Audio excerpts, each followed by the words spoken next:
Hello, everyone. Welcome back to Richard's podcast, and today we will be having Chelsea Krause as going to be our guest for this episode. But before we get started, how are you doing today so far? I'm doing well. How are you, Richard? I'm doing very well. It's such an honor to have you here in my podcast series today. I really appreciate it. Of course. Thanks for having me. Yep, I heard you played Grapefruit Cookie from my favorite game, Cookie Run Kingdom. Like, how does it feel playing that amazing character? Oh, it feels great being Grapefruit. No, it's amazing. I really love playing Grapefruit. She's so fun, such a wonderful character, and I love how much she resonates with so many people, but especially a lot of people in the neurodivergent community. I really love playing Grapefruit. It's been a joy. Yep, Grapefruit Cookie has such a strong and confident voice. Like, how did you figure out the right sound and personality for her when you started recording? Yeah, so in the audition process, they actually were asking for something that didn't sound too girly, and the way they described her was as somebody who was a little cocky, has a little bit of an attitude at all times, and I kind of thought that she reminded me of Lucy from Peanuts, and so it was trying to combine those two elements and make sure that, I had a little texture so she wasn't too girly, and then trying to, maintain sort of that cockiness. Because what's funny is I don't necessarily think of Grapefruit as somebody who's super confident, as we can definitely see in the game. But there is that level of she plays the solo sport, and she's somebody who doesn't quite understand the way that friendships work and stuff like that. So she has to have this, unwarranted cockiness in herself and belief in herself, because she doesn't necessarily feel confident in the social elements of it. So that's what I did. And as we got into actually recording, a lot of times they were like, hey, like, make sure she's not going too high, make sure, that we're still keeping those elements of like that cockiness and confidence. But my incredible director Rochelle was really good at steering me back if I ever lost it. So that's kind of how I found Grapefruit's voice. I see. I like that you focus on who she is before how she sounds. Like, did you have any fun moments or challenges while finding Grapefruit Cookie's voice? Yeah, I'm glad that you say that about as far as like the personality and building that first. When I was looking at our audition sides, we really are not given too much direction on what way to go aside from a brief character description. And what was really interesting was there was this line that said, "They don't see a friend in me." And of course, they had said that she's very cocky and confident and all that stuff. But I was like, there's somebody hurting there, and I really saw that. And so instead of playing it like, they don't see a friend in me, I was like, they don't see a friend in me. And I think that was such a touchstone and a cornerstone of that character. And they never told me this, but in my mind, I'm like, I feel like that's why I booked it, because that wound up being a lot of what Grapefruit became throughout that arc and that storyline.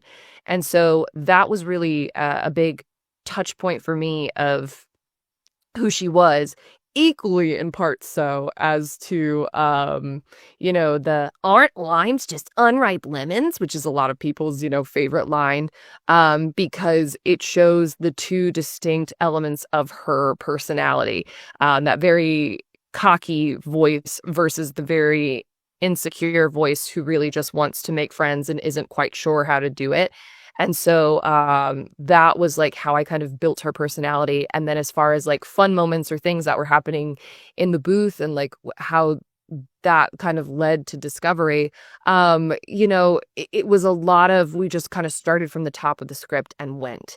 And so it was a lot of fun, interacting with Marshmallow Bunny Cookie and having that whole interaction. And then it was also really fun, getting to do that scene with Lime Cookie, where she's kind of, it's funny, everybody's like, says she's rage baiting her, but I actually think she's kind of sincere in that moment. It's truly what she thinks, and just being her most authentic self. And that's leads into those moments where she is a little bit more down in the dumps and trying to discover herself, when Marshmallow Bunny teleports her away. And so all of it was fun. It was one of the most fun sessions that I've ever had. And she really is a great discovery character and has a whole arc of who she is and what she goes through and how she gets to the where she is, in story now. So, but a really fun character, and it was a great time discovering her. Yep, it sounds like it took a lot of focus to keep her voice steady. I didn't realize how much control that needs. Yeah, Yeah. Yeah. Rasps are not necessarily a very easy thing. And when you get really excited about things. So for instance, we actually did a promo afterward and that was really, really fun. But you've got moments where she's kind of like screaming and it's like hot, hot, hot. And if I go too high, I can lose a lot of that. And so sometimes they have to like reel me back, or I was getting too emotional and it's like you're losing a little bit of voice or doing what's called going off voice. Um, but it was fine, that's why we have take 2, 3s, whatever, so that we can make sure that we get that and that we're not losing it. But rasp can be a very difficult thing. A lot of people don't realize that, and they just try and do texture with a lot of their voices, and they can wind up hurting themselves if they're not doing it well. But it's something that's relatively easy for me. I have a little bit of it naturally. I just kind of pull it forward and have it be a little bit more featured whenever I'm doing characters like that. yep, very true. I know that the Cookie Run fans are really passionate. Like, how do you feel when people react to your voice work, whether it's praise or suggestions? It depends. It depends what the intentionality behind it is. Um, Grapefruit, was definitely worried about because she was an oven break before, as well as the rest of the Sister Squad, just never voiced, before this. And so I wasn't sure how fans would react, but they've been super, super kind as far as their love for her. And she definitely has some diehard fans in it. And it's always incredible and humbling to see how kind people are about things. And no, I really don't mind critique if it's critique and not just criticism for the sake of it. You know what I mean? Difficult to internalize, but you know what? Not everybody's going to like everything that I do every time. And that is something that I have long since come to terms with, something I have long recognized. And it's okay. That such is life, that not everybody's going to like everything that you do. And all I can continue to do is my best every time and, let the chips fall as they may. And if people like it, that's amazing. I'm so glad that they respond to it and connect with it. And if they don't, that's okay too. So just, learning to take it all in stride is difficult, but I'm definitely getting there. Yep, fans can be very excited, but sometimes they could be very loud, Yes. Yep. Absolutely. I heard Cookie Run Kingdom had such a strong cast. Like, how does it feel being part of a project alongside well-known voice actors like Christina V, Kellen Goff, or anyone?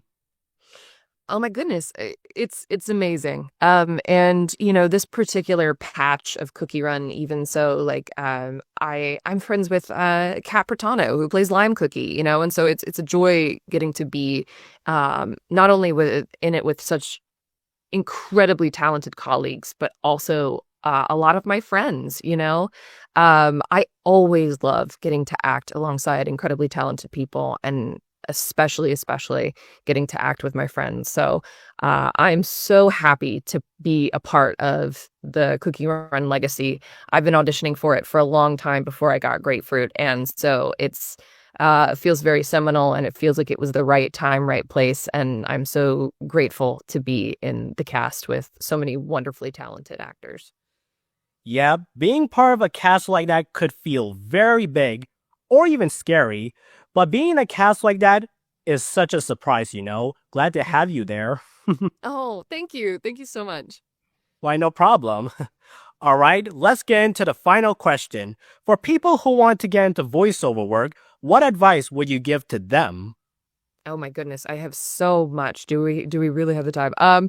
So I actually coach in voice acting. But I've been making TikTok videos for a really long time about the basics of getting into voice acting, and I have a whole free voiceover resource list. And this is I break it down between websites, books, classes, coaches, podcasts that you can listen to. I have a whole equipment list. The easiest place that I would say to get started is, use whatever medium you resonate with the most. So if you're like an auditory learner, go find a podcast that you like Crispin Freeman's Voice Acting Mastery. Or if you prefer reading books, go read Voiceover Voice Actor by Tara Platt and Yuri Lowenthal. If you are somebody who likes getting everything at the tip of your fingers, of course, I Want to Be a Voice Actor by D. Bradley Baker. If you're a social media person and you can just spend hours scrolling on TikTok, please go take a look at my videos, or my friend Astoria Redhead makes videos as well. And we can definitely help push you in the right direction. The biggest thing that I would say for anybody who wants to get into voice actor, you have to be a sponge for knowledge. You have to want to learn. And so as you're getting into this, just devour every resource you possibly can. That's what I did when I was getting started. And the more information that you can get, the more you can know where to go from there. Whether you think it is more worth your while to start either taking voiceover classes, or if you want to start with acting classes, if you don't have an acting background, or if you want to start just investing in some cheap equipment and trying to do some casting calls on Casting Call Club to see if auditioning is something you enjoy. Everybody's path is different, but I think the more knowledge you can get, the more you can know for yourself what the best path is for you. So just be a sponge. That's my biggest piece of advice that I would give to people. Yep. It's not just about having a good voice. It takes practice and patience. And that's important for people to know, Absolutely. Yeah. 100%. Facts there. Yeah. Mm-hmm. All right, that is it for this episode. Thank you so much, Chelsea, for joining here in my podcast series today. I really appreciate having you here. Thank you so much for having me, Richard. No problem. And I hope you have a wonderful day. And remember, stay awesome, stay positive, and stay happy for all of your fans and co-stars, all right? Have a good day. Absolutely. Same to you. You too. Bye-bye.